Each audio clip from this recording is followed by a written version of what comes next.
questions, contributions? Yes, please. My question is to Dr. Y from Chile. I like very much your concept that those diseases are also transmissible, that the vectors are completely different than from infectious diseases. And so, besides the tobacco industry, which is a vector that is sort of in the view of the policymakers, none other vector. Have you an explanation? Right, yeah. If you look at how much the food industry invests in advertisement, you will find the other vector. It's on turning on your television, looking at the newspaper, being at a sports event, just walking down the street. That's the other vector. Yeah, I it's know. the communication. I understand, but my question is why they aren't the target of policies like the tobacco industry? Because the same thing with tobacco. Who funds the politicians? Go where the money is. And in fact, the same people that are putting the advertisers are actually defining also for industry. So the ones that really don't like what we say is not the manufacturers. They sign a letter to WHO and say, we will align our products to your recommendations. The advertisers don't want to see that because it's easier. They take a big share of the business by saying, give me money, I will increase your sales. So it's the advertisement, and obviously to the vulnerable groups, children, the people that cannot discriminate reality from what they see on the television. So that's why one of the things that you need to happen is have somebody like the mayor of New York that goes around and says, I want to see in every restaurant the sodium content of the food at the same size at the price. He goes around and says, I'm going to check not only your ingredients, I'm going to go to the kitchen and check what sort of fat you're using to fry the foods. So you need a product. This needs to be government action, and it needs to be comprehensive. It's not just putting out a report. And probably it will require that you link up with others. It's not only the Academy of Medicine, the public health groups, the groups that are, and some of the business that in fact say, I am meeting the rules, but I don't see any benefit for me. So in a way, recognizing the ones that are fulfilling the recommendations. And that's a process that requires steering. It's not a one-stop. You have to do many steps.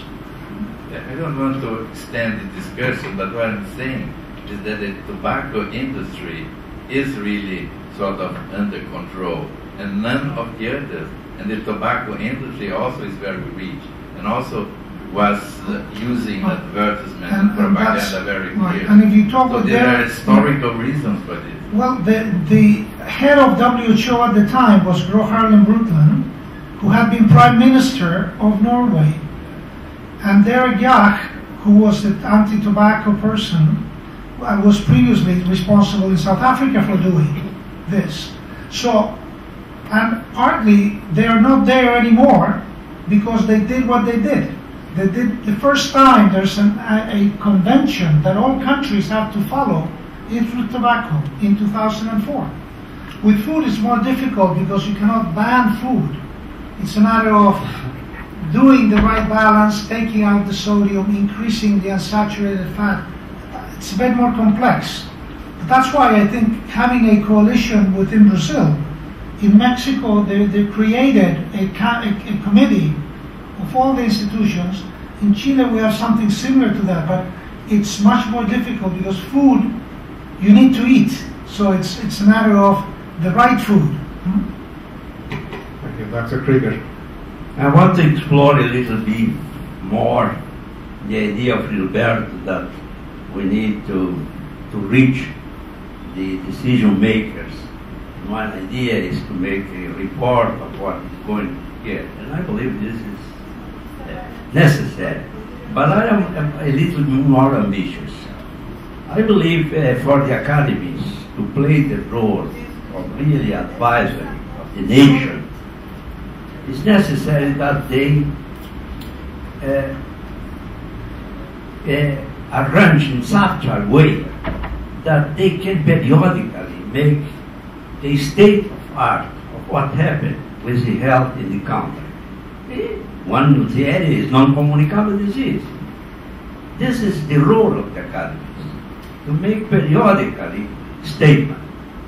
State of what happened this last year, what happened next year. And this will be a regular role for the academies, not exceptional sending a memorandum or anything. So, this I am always playing with the Science Academy here in Brazil, that they are really being involved in the function of the science and technology system. And we believe in countries that, like ours, that we are very recent in science.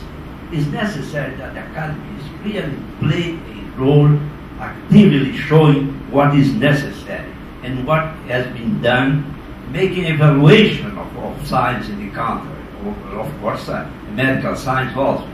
So this is my idea, to expand a little bit your suggestion, that I agree completely. Thank you, Dr. Krieger. As always. Sure. I would like to challenge you. Let's say if you had to prepare one sentence on your, let's say, recommendation in, let's say, nutrition. Let's say if I would say that we need to control obesity, promote a balanced diet, and measure blood sugar once at least in adult, and cholesterol. Because we have to also, we will not avoid measuring blood sugar if you want to diagnose diabetes. I don't think it would be a policy without doing that. Or measuring cholesterol to check for cardiovascular risk. So it would be a good idea to have a sentence covering obesity, balanced diet, and sugar, cholesterol. The specific actions is that people The have access. microphone. Yes, is that people have access to preventive health, which means once a year they can go into a clinic and get that done, provided by the state. Now, the true way to get action, though, and in fact we've done it in Chile, is have the Senate Health Committee take this topic. Because the only way you can create a framework that will push government beyond one precedent is to have a legal framework, a law. Yeah, but then we're not specific to the point we would need to discuss with politicians. I would think it would be more effective if we present to them a very clear list. So what would be your list in nutrition? The list is already in the TRS 916 that has a policy report and a global strategy document that was approved by the World Health Assembly, which is called Diet and Physical Activity Prevention of Chronic Disease. It says what has to happen at the community, in the workplace, in the clinics, in the community, and for all the stakeholders. That's been written. I participated, people from Brazil participated, and in fact, the problem though is that taking it to action requires that somebody continues to push. And the resistance will come mainly from the advertisers. Now, I think if you start with the council of the Brazilian Medical Academy of Science, of Medicine, and invite people, you can have a greater impact than if we just send a letter just like this to the papers. But it has to include, and in fact the Ministry of Health is participating in lowering the sodium, is participating in the quality of the fat, and that in fact requires that doctors play a role.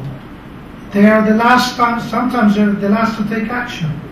So my suggestion though would be in fact to have at the academy a group of 3 or 4 people that start to make contacts.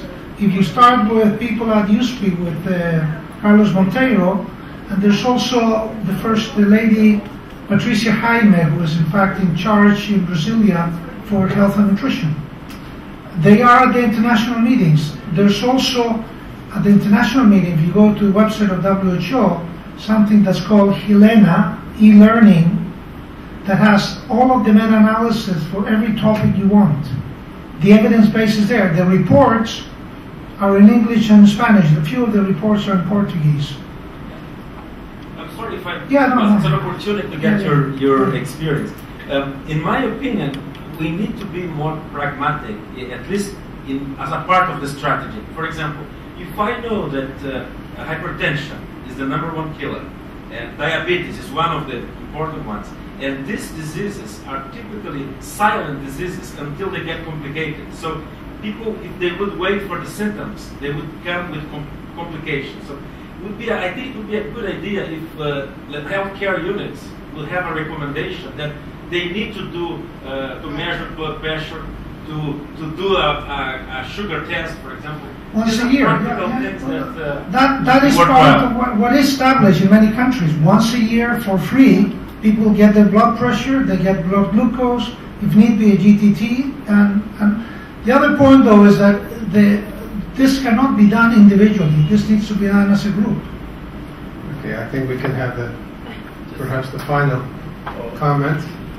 Yeah, just going on what Gilberto mentioned, maybe the issues would be just avoid obesity, consider in describing what alcohol is, as we describe with tobacco, because if we describe it as obesity, as you pointed out, and alcohol are responsible for most of the cancers that we have, if we describe exactly what alcohol also is, because today I think that there is this issue that people should drink regularly, and I think this is wrong, and I think there's these issues here that people get confounded. So I would say that one of the issues could be, as I mentioned, to avoid obesity and describe what alcohol use is. So.